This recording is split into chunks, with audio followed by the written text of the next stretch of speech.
दर्शक बंधु आज आम जानिबा रज संक्रांति केबे पड़ुछि एवं रज संक्रांतिर महत्व कौन एवं रज संक्रांति दिन ब्रह्म मुहूर्तरु केउ पांचटी काम कले घर को सुख शांति समृद्धि आसी थाए। तेणु भिडियोटी को शेष पर्यंत निश्चय देखंतु। दर्शक बंधु रज पर्व होउछि ओडिशार सबुठु प्रिय और पारंपरिक पर्व मध्यरु गोटिए। एही पर्वरे घरे घरे खुशीर माहौल थाए, पिठापणा हुए और झूला खेलते एवं नारी माने नुआ वस्त्र पिंधि रज पर्व पालन करिथांती। दर्शक बंधु एबे जानिबा 2026 रे रज पर्व केबे पड़ुछि।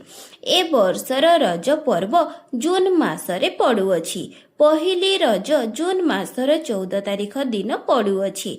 जून मासर 15 तारिख दिन रज संक्रांति पड़ुअछि। जून मासर 16 तारिख दिन बासी रज एवं 17 जून बसुमती स्नान पड़ुअछि।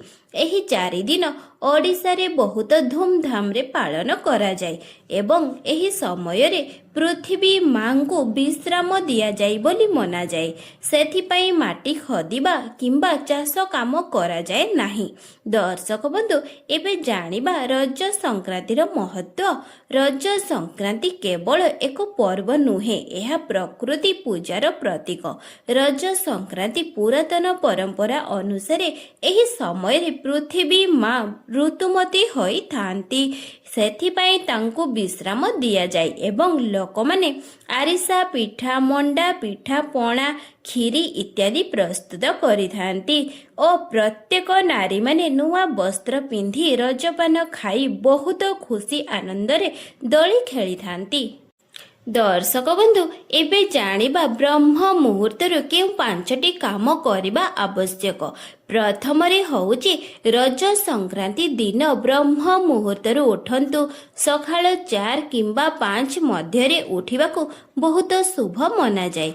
ब्रह्म मुहूर्तरु उठिबा सहित भगवान का नाम स्मरण करंतु एवं भूमि मां को प्रणाम करंतु। एहा करिबा द्वारा दिनटी शुभ होई थाए। द्वितीय रे होउची रज संक्रांति दिन घरर मुख्य द्वार सफा करंतु एवं मुख्य द्वार रे झटी किंबा रंगोली अंकन करंतु एवं आपण माने जदि हळदी पानी छिंटिले नकारात्मक शक्ति दूर होई थाई बोली मना जाय और आंब पत्रर तोरण लगाइले मां लक्ष्मी को कृपा रहे। तृतीय रे होउची रज संक्रांति दिन स्नान परे तुलसी चौरा पाखरे गोटिए घियर दीप अवश्य जलांतु। तुलसी मां को लक्ष्मी को स्वरूप मना जाय, तेणु एही दिन तुलसी पूजा कले घरे सुख और शांति आसी थाए। चतुर्थ रे होउची रज संक्रांति दिन प्रथमे भगवान को भोग लगांतु। पड़पिठा, खीरी किंबा पणा भोग देले अन्न और धनर अभाव हुए नाही।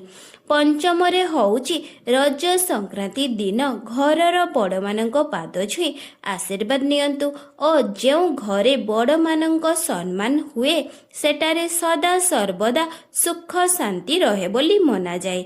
रज पर्व को सबु बेले खुशी और भक्तिर सह पालन करंतु।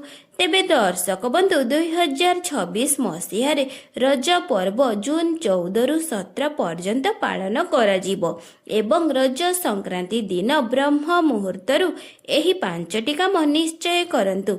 एहा द्वारा घर को सुख शांति और समृद्धि आसी थाए। तेबे दर्शक बंधु आशा करुची भिडियोटी मोर निश्चय भल लागिबो। भिडियोटी भल लागिथिले भिडियोटी को गोटे लाइक एवं सब्सक्राइब निहाती करंतु। जय जगन्नाथ। हैप्पी रज।